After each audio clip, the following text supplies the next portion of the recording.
Hey everybody, welcome to another edition of Inside the Vinyl. I'm your host, Tim Bianconi. If you would go ahead and like, comment, share, and subscribe to my channel below, that would be greatly appreciated. If you could also hit that notification bell so you can be notified when we put out new content, that would be appreciated also. So, last week I started up my Lost Classic series again, and I said it was going to be a two-part series to start, and I was not lying. So last week we covered the self-titled album from LA Guns, and this time we are going to cover the second, or sophomore, album, Cocked and Loaded, from 1989. So, little history on this. This was released on August 22nd of 1989. I was just about to go into 8th grade, or it might have already been, I don't know. Just like the first record, this did come out on Vertigo, which is under the whole Polygram Mercury family of labels. It was produced by Dwayne Barron, John Purdell, and the very famous and accomplished Tom Werman. This reached number 38 on the Billboard Charts, so a little bit higher than the self-titled, but achieved the same level of sales so far, which is gold certification. And there was a top 40 track from this that is their representation on the Monster Ballads compilation, and that would be the Ballad of Jayne, that reached number 33. So let's go ahead and take a look at this album. So here we go, front cover. Hopefully that doesn't get me banned or anything on YouTube or any other social media, I'm not really sure. Oh, but there's that. Here's the back cover with a picture of the band and the track listing. All right. Let's go ahead and pull out the inside sleeve. All right, we'll put this back up here. Hopefully you didn't hear my burp on the microphone here. All right.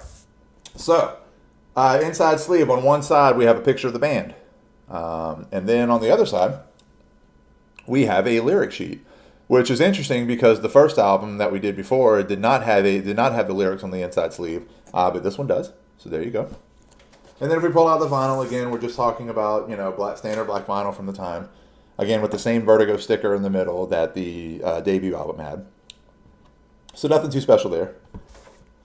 So really cool. And what's also cool about this record is I got a little story behind how I came to own this one.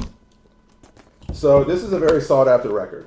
I've noticed that, in collecting that anything, once you get past like 1987, the records get a little scarce. They're hard to find, and this one is no exception. When the person I purchased this from, it's part of a vinyl collecting site that I'm on where they do auctions and different things. They wanted close to $200 for it, which I'm like, I really like the album, but I don't have $200 to shell out for any album. So I was like, well, okay, maybe maybe I'll never have it.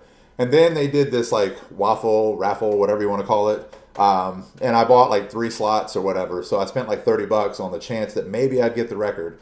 And, the last number that he called was one of my numbers. And, for $30, I got this like near $200 record, and it was sealed, which is really cool. Now this is a record club version. I don't know if you can see that right there, but instead of a barcode, it says, it's got that whole manufactured for BMG thing.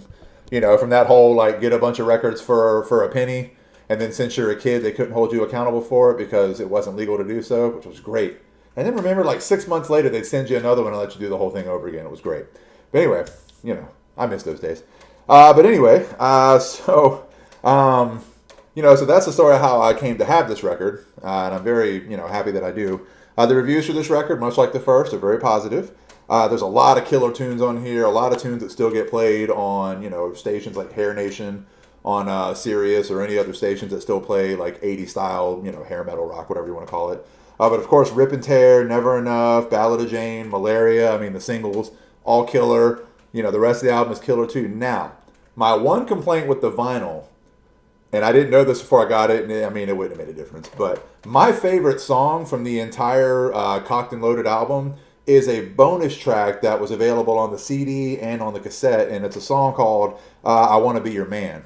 And interestingly enough, it's a bonus track, but they did release it as a single, at least on MTV with a video and all that, but it's not on the vinyl, so that's a bit of a bummer. But that is my favorite tune from the Cocked and Loaded album. But unfortunately, again, you can only find it, like in digital or CD or cassette or whatever. So no big deal. I'm still happy to have this record.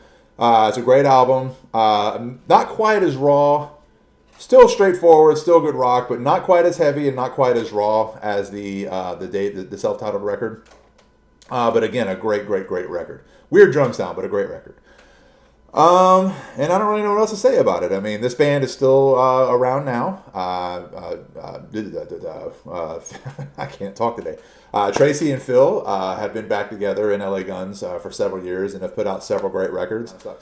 Checkered Pass. Checkered Pass is probably my favorite of the more recent records they've done. So, you know, check any of those out. Very reminiscent of the early albums, which is great. Again, Cocked and Loaded, another great record.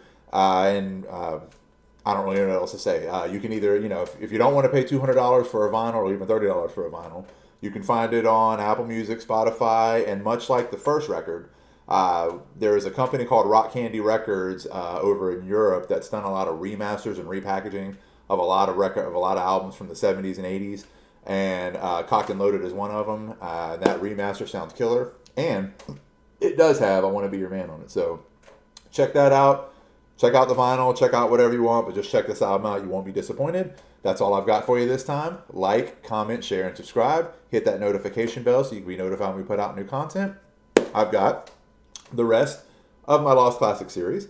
Again, these are the first 2 Lost Classics episodes that I've done in a while, but I have a bunch from, back in the day.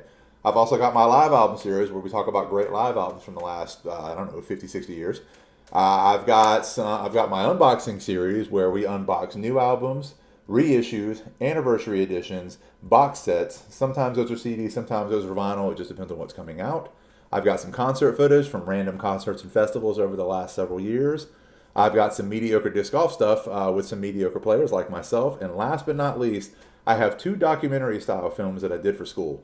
One is a profile of an amateur disc golfer friend of mine, and the other one documents the house fire that took our home away, that is currently being rebuilt, and hopefully be back in there soon. But it documents the fire and everything that went on immediately after. So, and I'm really proud of that one. So check all those out. Check out all my other videos. Again, like, comment, share, and subscribe, and we'll see you next time. Peace out.